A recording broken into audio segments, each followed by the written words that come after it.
Minasan konnichiwa und willkommen. And today we're going to be doing another review. But this time we're going to be taking a look at Rankin-Bass's 1964 stop-motion animated classic, Rudolph the Red-Nosed Reindeer. So, without further ado, let's get this show on the road. It starts off with footage of probably one of the worst snowstorms in history.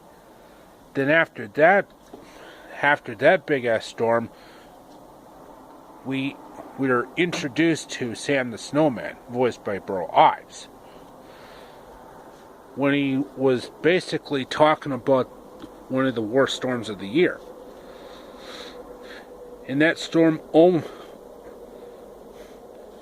but the world almost missed Christmas because of that storm.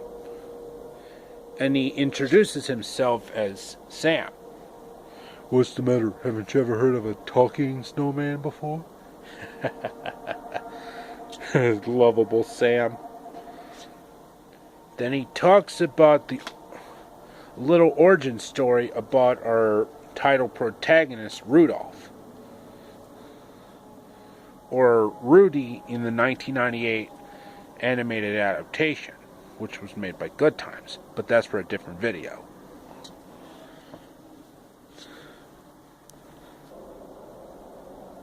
I lost my train of thought here, folks. As I was saying, Sam gives us the title song, which is basic how it actually goes. You know Dasher and Dancer and Prancer and Vixen, on Comet and Cupid, on Donner and Blitzen. But do you recall the most famous reindeer of all? And then we get our title sequence with the instrumental version of the well-known song, along with the instrumentals of other songs that you'll be hearing later in the program. Like We Are Santa's Elves, Silver and Gold, and Holly, and then back to the title song, all of them instrumental. Then we cut back to our narrator, Sam,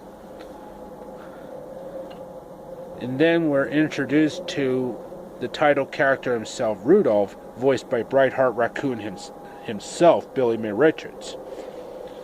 His mom, Mrs. Donner, and his dad, Donner, or Blitzen in the 1998 adaptation, but that's for a different video.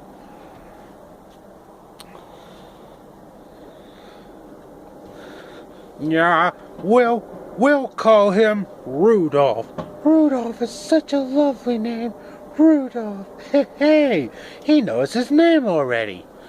And then for some bizarre reason, his nose starts glowing. That's right, I'm not making this shit up. Because both of the parents were shocked about how his nose was starting to glow. Then Santa shows up and wanted to see the little reindeer. Then he too had that same exact reaction as the parents. You know, about the nose being red instead of brownish like most reindeers. And then he sings a song about jingling and reindeers flying and all that kind of shit. You know, jingle, jingle, jingle, you will hear my sleigh bells ring. I am old Kris Kringle, and I'm the king of jingling. I am old Kris Kringle, I'm the king of jingling. Ho ho, bye bye. No, Santa's right. He'll never make the sleigh team. Wait a minute, I got it. We'll hide Rudolph's nose. That's right. Donner thought of a strategic idea to hide Rudolph's nose from the public. Then, a scene later, Donner taught his son Rudolph about all the ins and outs of being a reindeer. How to find food, how to fight off enemies, things like that. When suddenly, they were hiding from the abominable snow monster. He's mean, he's nasty, and he hates everything that has to do with Christmas, or Navidad in Espanol Latino. And then we transition to another scene where we have our little elves. But the main two elves in this classic cartoon are Hermie and his boss.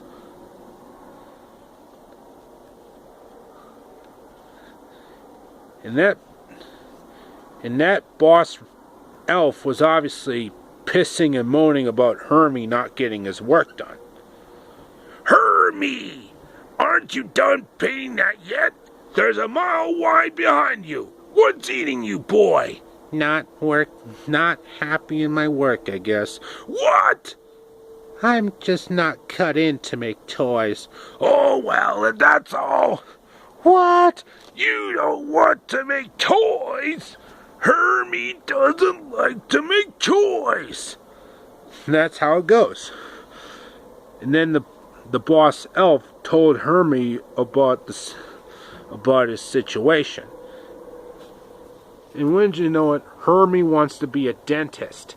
I'm not making this stuff up, folks, because I've seen this special many, many times before. Ever since CBS's Stereo Sound days, back in the early 90s.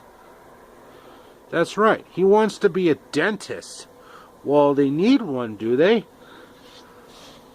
But the boss told Hermie that he's an elf, and elves make toys. And he forced Hermie to get back to his usual duties. You know, making toys. And then the whistle blows, and the boss told them 10 minutes break, except for Hermie. Not for you! Finish the job or you're fired! That was word for word on what he said.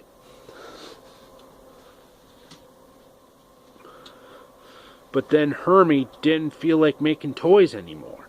Thus he sings about a song about why he's a misfit. And I know the exact words from that song. Why am I such a misfit? I'm not just a nitwit. You can't fire me, I quit. Seems I don't fit in. Then we transition to Sam, who is giving us the explanation about Rudolph and Donner in their similar situation. All right, son, try it on. I don't want to. Daddy, I don't want to. You'll like it and wear it. Oh, but Daddy, it's not very comfortable. There are more things than comfort. Self-respect. Santa can't object to you now. And then Rudolph goes outside and does a similar thing what Hermie had done earlier. Why am I such a misfit? I am not just a nitwit. Just because my nose glows. Why don't I fit in? That's right. Word for word. And then we transition to another scene with Sam talking about the hustling and bustling of Christmas activity. Well, Christmas was over, but they still had lessons of elf improvement. Well, let's get this over with. I gotta go down there and look over the new deer. Okay, Santa. Now let's try out the new elf song I wrote. And remember, it's for Santa. Thus, they actually sing about the advantages of being Santa's little elves.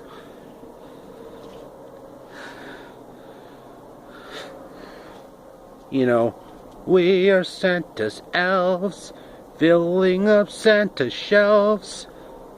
All that kind of jazz.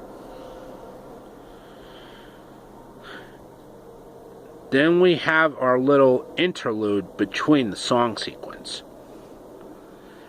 And then after the song is over, Santa leaves to go look over the new fawns. And then the boss told the other elves about Hermie's situation when he was actually late. That sounded terrible. The tenor section was weak. Wasn't our fault, boss. Hermie didn't show up. What? Now, this won't hurt a bit.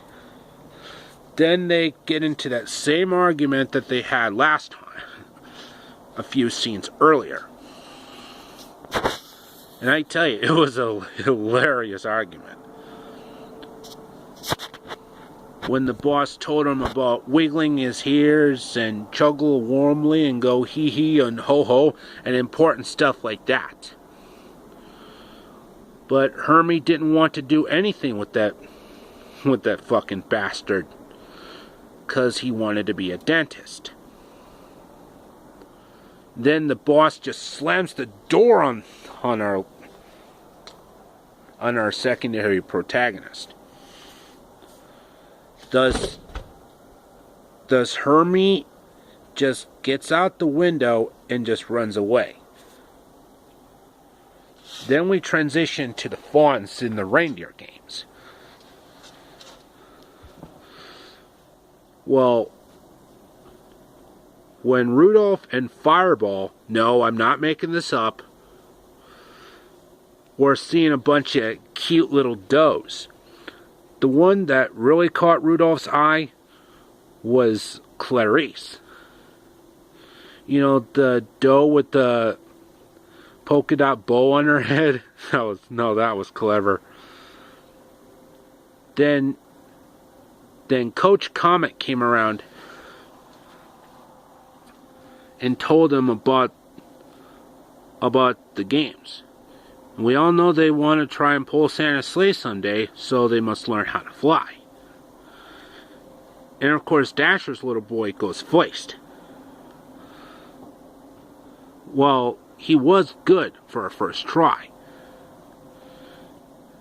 Then Rudolph interacts with Clarice before Comet tells Rudolph to get back and actually have a turn. And wouldn't you know it, Clarice thought Rudolph was cute. Then Rudolph himself said it. Believe it. Date bayo.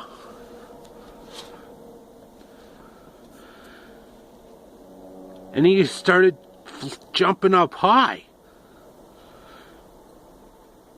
But then Fireball discovered that Rudolph had a really big ass red nose. For crying out loud!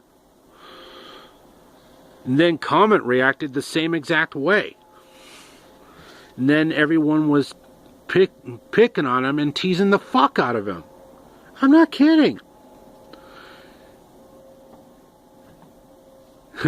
Golpass, Schnoz,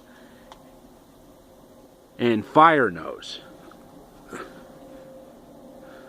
Or Fire Snout.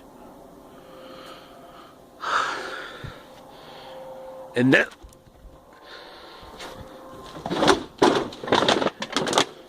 then Comet told Rudolph that he would never come back in the reindeer games, ever.